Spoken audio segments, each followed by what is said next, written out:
and then turning into somebody who's now responsible for the people who are responsible for the job. And as I said before, one of the great things that is lacking in most of our companies is that they are not teaching us how to lead.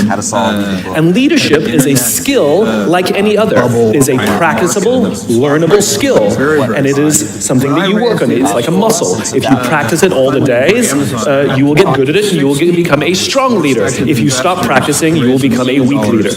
Like parenting, everyone has the capacity to be a parent. Doesn't mean everybody wants to be a parent, and doesn't mean everybody should be a parent. Leadership is the same. We all have the capacity to be a leader. Doesn't mean everybody should be a leader, and it doesn't mean everybody wants to be a leader. And the reason is because it comes at great personal sacrifice. Remember, you're not in charge, you're responsible for those in your charge. That means things like when everything goes right, you have to give away all the credit. When everything goes wrong, you have to take all the responsibility. That sucks, right? It's things like staying late to show somebody what to do. It's things like when something does actually break, when something goes wrong, instead of yelling and screaming and taking over, you say, try again. When the overwhelming pressures are not on them, the overwhelming pressures are on us. At the end of the day, great leaders are not responsible for the job. They're responsible for the people who are responsible for the job. They're not even responsible for the results.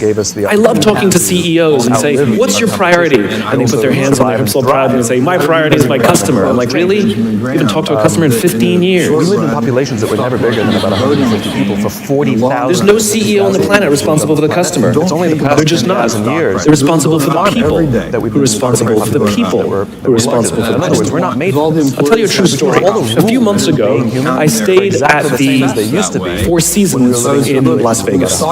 It is a wonderful hotel.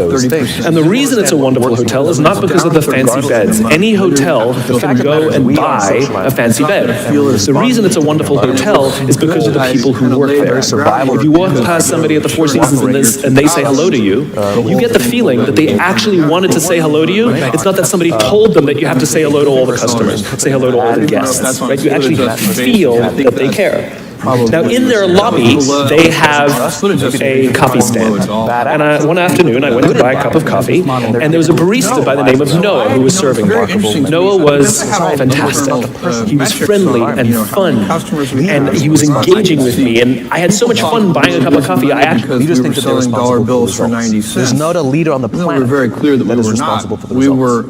A leader is responsible for the people who are responsible for the results. If you take care of that.